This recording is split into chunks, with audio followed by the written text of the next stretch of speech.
ازيكم عاملين ايه؟ يا رب تكونوا بخير. معاكم قناة اكلة بسيطة في مطبخي. معانا اكلة جميلة وشايفينها من الصورة العشق، بجد العشق. وطبعا اكيد مليون في المية ناس كتير بتعشقها. اكلة بتدفي، اكلة لازم تاكليها مع عيلة. انا بحب اكلها في وسط عيلتي عشان بحس بيها، ما بعرفش اكلها لوحدي. بعملها لوحدي عادي انا وجوزي وكده، بس ما بحسش بيها زي ما بحس بيها عند ماما. احلى اكله احب اكلها عند ماما بجد. تمام، يلا بينا نعملها بطريقه مختلفه النهارده عن التقليد. اول حاجه معايا طماطم معصوره مش مصفياها طبعا، ومعايا حوالي ربع كيلو بصل. تمام، ومعايا البهارات بتاعتي: الفلفل الاسود والكاري والسبع بهارات وبهارات المحشي والكزبره الناشفه وبودره الثوم وبودره بصل وملح وبابريكا وكمون. يلا بينا اول حاجه نجيب البوله بتاعتنا. تمام، هننزل بالبصل الاول. وجماعة اللي ما بيعملش الطريقة دي يقولي هو ما بيعملهاش وهيجربها، او لو بيعملها يقول احنا بنعملها فعلا وبتطلع حلوة ولا لأ. هننزل بقى بالبهارات كلها على البصل.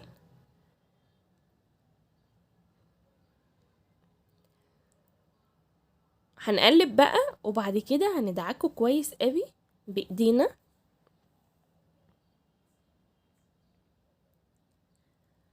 عشان البهارات تبقى مع البصل كده وتبقى كويسة. تمام، احنا كده خلصناها.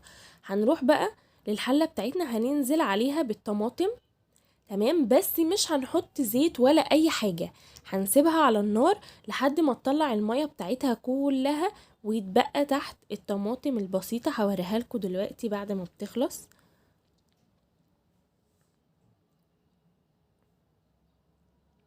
تمام، بصوا قلت ازاي اهي.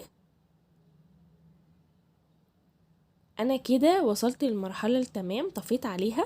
طبعا قطعت الخضرة بتاعتي، هننزل عليها بالبصل، وبعدين هقلب. جربوها يا جماعة، هتعجبكم قوي بجد، طلعت ما شاء الله زي العسل. هنزل بقى بالرز.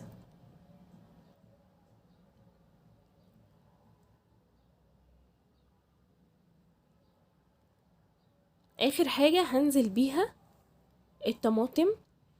شايفين اهي شكلها، طلعت المية اللي فيها كلها من غير ولا زيوت ولا سمنة ولا اي حاجة.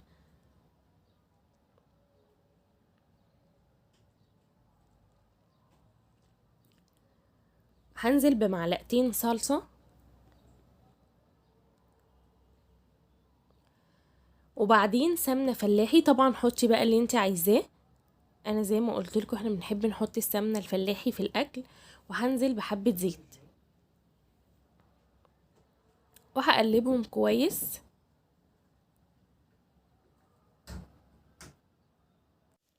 كده انا جبت حلة ومعايا خضار كده هحطه من تحت الورق العنب. معايا بصل وطماطم وليمون، هبدأ افرشهم من تحت. تمام، وبعدين هعمل معاكم كرنب وورق عنب وبتنجان. طبعا احنا ملناش في الكوسة قوي، فممكن ما تلاقوهاش معايا في اغلبية الوقت. يعني كلها كوسة بالبشاميل ماشي، لكن محشي لا. ماشي. الورقة طبعا بيبقى الخشن من بره والناعم من جوه، والورقة الكبيرة انا بقصها نصين عشان ما تبقاش كتير معايا في اللف، وتبقى خفيفة كده وحلوة.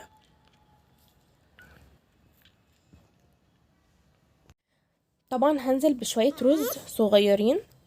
تمام، ما تكتريش الرز في ورق العنب او عموما في اي محشي، علشان ما يكترش منك وتيجي الورقة تفرقع او حاجة يقوم الرز نازل.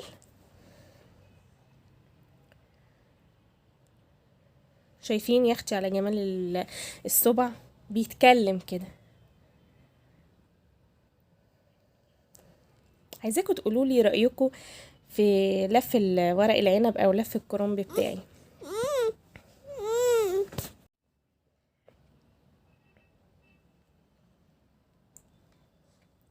طبعا بتلفي وبتلمي من على الجناب عشان ما فيش اي حاجة تبقى طالعة.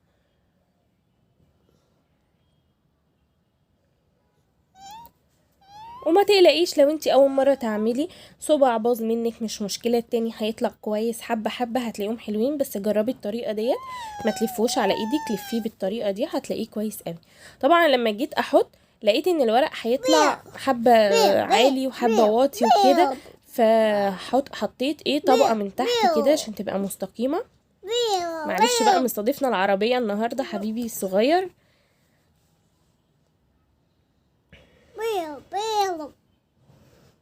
مش عارفة اوديه فين يا جماعة والله.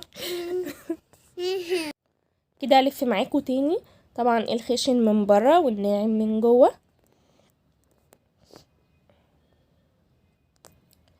نحط شوية رز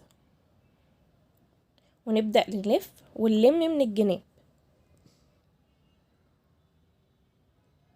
طبعا لو مطولة عليكم الفيديو معلش استحملوني، بس علشان اللي لسه مبتدئ او بيتعلم يبقى شايف كل حاجة قدامه، ما يشوفش مرة، يشوف كذا مرة. وقيمولي بقى صوابع المحشي بتاعتي عاملة ازاي.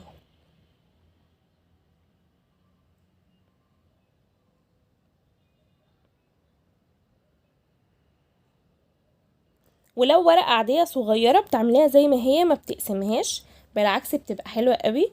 تمام. بتيجي برضو من قدام كده بتحطي شوية رز وتطبقيها وبعد كده تلمي من الجناب، بتبقى برضو حلوة قوي.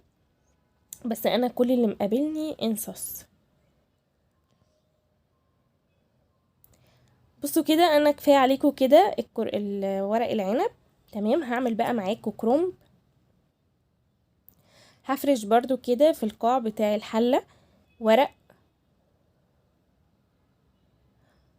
طبعا انا بفرش معاكم وبتعامل معاه كانها حله عاديه علشان ما يلزقش منك، فلازم بتفرشي حاجه في القاع تحت. تمام. او لما النار تعلى شويه يبقى الورق هو اللي يبقى شامم النار مش الصوابع. الكرنب بقى بيتلف في ايدك عادي، ما اعرفش ان هو يتلف على صينيه بصراحه، فكده احسن. وما بيتقفلش من الجناب زي ما هي الورقه.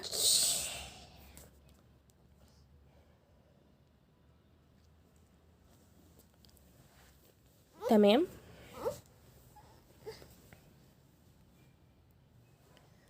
بصوا برضو بحط شويه رز صغيرين وابدا الف، واللي بيقع معايا من الجنب بشيله خلاص. ايوه، بسحبه كده وبشيله.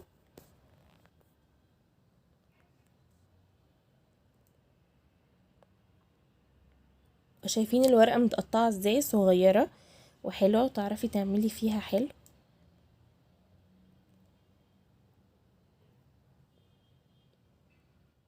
يمكن في ناس كتير بتقول ان الكرنب اسهل من ورق العنب، بيبقى سهل معاكي.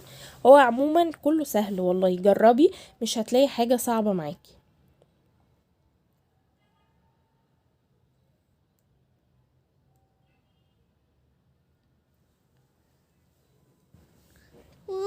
شايفين؟ استنى. نعم. تمام كده برضو يعتبر خلصت شوية كرنب معاكو. هخلص الباقي. البتنجان بقى، البتنجان طبعا سهل قوي، بس اهم حاجة ما تقعديش تكبسي فيه رز، واحدة واحدة كده، وتشوفي انتي بتدخلي قد ايه. ماشي، علشان لما تحط في الحلة ما يطلعش منك الرز او يفرقع البتنجان فيبقى شكله مش لطيف. فواحدة واحدة وما تملهاش لحد الاخر. شايفين انا بعملها ازاي؟ طبعا انتي بقى هتبقي حساها اكتر، بس انا بشرحلك بالبق. هو البتنجان سهل، ونفس الحكاية برضو الكوسة. ما بتملهمش عشان ما يفرقعش منك في قلب الحلة. تمام. بتمليها كويس، وحاجة بسيطة. هو كده كده الرز لما بيستوي بيطلع فوق.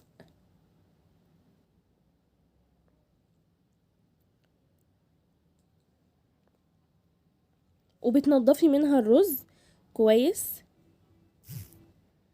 من بره كمان عشان الشكل معاكي يبقى حلو.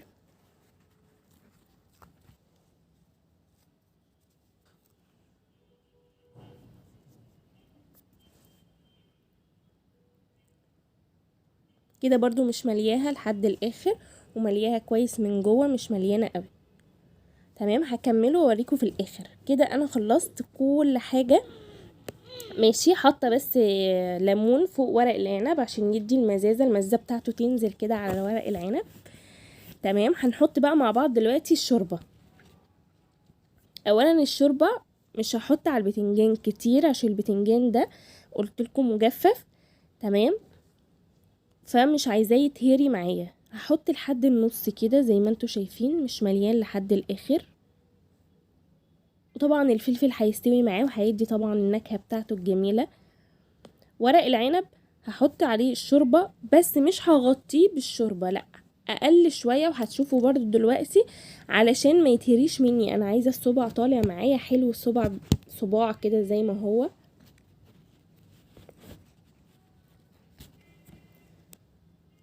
شايفين اهو، سايبه ايه حوالي حبه كده من فوق مفهومش شوربه. كذلك الكرنب نفس الحكايه. طبعا بخليهم على نار عاليه يغلوا ويطلع ريحتهم في الشقه كلها والجواعي اللي عندك كلهم. تمام، بعد كده بتوطي توطية الرز عليهم لحد ما يستووا. اهو كده انا خلصت، هعلق عليهم كده بقى خلاص وطلع. ولحقتلكوا شويه بالعافيه اصورهم عشان ما شاء الله كانوا بياكلوا خلاص. يا رب يكون عجبكم والطريقه تبقى سهله. طبعا كده وصلنا خلاص للنهاية، يا رب يكون عجبكم. وطبعا نفسي ادوقكم الاكل بتاعي، وان شاء الله ان شاء الله قريبا ادوقكم كلكم الاكل بتاعي ويعجبكم ان شاء الله. طبعا انا اتكلمت كتير في الفيديو النهارده بس عشان المحشي كلامه كتير، بس هو سهل قوي. تحسي ان انت ايه ده هعمل حاجات ياما ومش، لا، انت لو ركزتي كويس وبدأتي واحده واحده هتلاقيه مش بياخد منك وقت، وحلو قوي. وطبعا من عشاق ناس ياما، هقولها تاني وهفضل اقولها، وناس كتير هتجوع دلوقتي مني وهتقوم تعمل محشي ان شاء الله. تمام، كفايه بقى كلام. ما تنسيش بقى تعملي لايك وشير واشتراك للقناة وفعلي زر الجرس عشان يوصلك كل جديد. والسلام عليكم ورحمة الله وبركاته.